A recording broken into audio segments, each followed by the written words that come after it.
नमस्कार दोस्तों, मैं आपका दोस्त मोटिवेशनल स्पीकर और पॉलिटिशियन अनिरुद्ध सिंह आपका स्वागत करता हूं हमारे YouTube channel the politician official में। दोस्तों, आज मैं आपको एक ऐसे कांड के बारे में बताने जा रहा हूं जिसको कुछ इतिहासकार उपद्रवी कांड कहकर इतिहास में उसका ठीक तरह से बखान नहीं करते हैं। जी हाँ, आपने बिल्कुल सही पढ़ा, मैं बात कर रहा हूँ चौरी चौरा कांड के बारे में, जो हुआ था साल 1922 में। तो शुरू से शुरू करते हैं कि ये कांड आखिर क्यों हुआ, किस लिए हुआ और इसकी शुरू से क्या कहानी थी। तो जैसा आप जानते हैं, साल था 1920। गांधी जी ने असहयोग आंदोलन शुरू कर रखा था और पूरे भारत को लग रहा था कि आज़ादी अब दूर नहीं है। और साल 1922 का शुरुआती दौर आते आते यह आंदोलन अपने चरम पर था। तभी 2 फरवरी 1922 में गोरखपुर में एक रिटायर्ड आर्मी सोल्जर भगवान अहीर ने बढ़ते हुए खाद्य वस्तुओं के दामों और खुले में शराब बिकने के खिलाफ मोर्चा निकाला और उसका विरोध किया। उनके मोर्चे पर पुलिस ने लाठीचार्ज किया और कई लोगों को बंदी बना लिया। फिर 4 फरवरी 1922 को 2-2.5 हज़ार की भीड़ ने चौरी चौरा बाजार की तरफ मोर्चा निकालना शुरू किया। उन्होंने एक शराब की दुकान को घेर लिया और उसे बंद करने की मांग करने लगे। तभी उनके नायक को पुलिस ने पकड़कर चौकी में बंद कर दिया और फिर भीड़ का कुछ हिस्सा चौकी के बाहर भी प्रदर्शन करने लगा। इतनी ज़्यादा भीड़ देखकर पुलिस वाले घबरा गए और हवा में गोलियां चलाने लगे। तभी भीड़ को लगा कि ये उन पर गोलियां चला देंगे, इसलिए उन्होंने पथराव शुरू कर दिया। यह देखकर बजाय उन्हें कंट्रोल करने के या वहां से भागने के, पुलिस ने उन पर उल्टा अंधाधुंध गोलियां चला दी और जब तक उनकी गोलियां ख़त्म नहीं हुई तब तक वो भीड़ पर गोलियां चलाते रहे।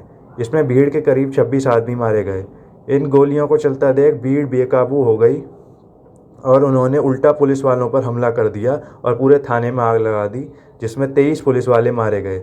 और आपको ये जानकर आश्चर्य होगा कि गोली चलाने के आदेश देने वाला पुलिस ऑफिसर एक भारतीय था, एक भारतीय सब इंस्पेक्टर था। और अगर इसके बाद हम बात करें कि इस कांड के बाद इसका आफ्टरमाथ क्या हुआ, तो फिर अंग्रेज़ों ने पूरी चौरी चौरा में इमरजेंसी लगा दी और कई सौ गिरफ्तारियाँ की।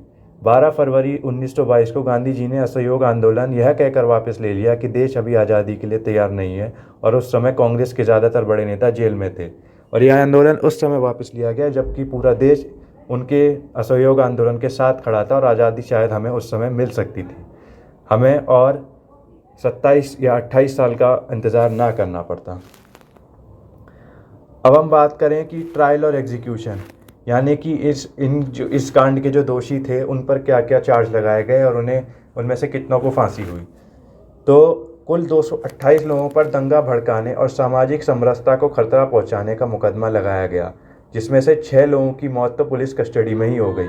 172 लोगों को फांसी की सज़ा सुनाई गई, लेकिन बाद में विरोध के चलते केवल 19 लोगों को ही फांसी की सज़ा सुनाई गई और बाकी 110 को उम्र कैद की सज़ा दी गई और बाकी बचे लोगों को कठोर कारावास सुनाया गया।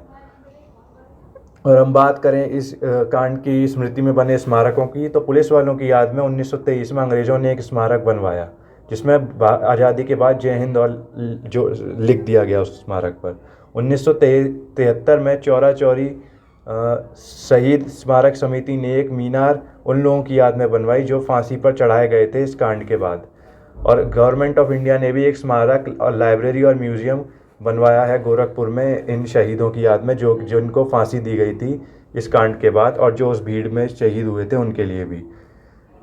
और गोरखपुर से कानपुर चलने वाली ट्रेन का नाम अब चौरी चौरा एक्सप्रेस रख दिया गया है। अगर आपको ये वीडियो पसंद आया हो तो वीडियो को लाइक कीजिए और चैनल को सब्सक्राइब कीजिए। बहुत बहुत धन्यवाद। जय हिंद, वंदे मातरम।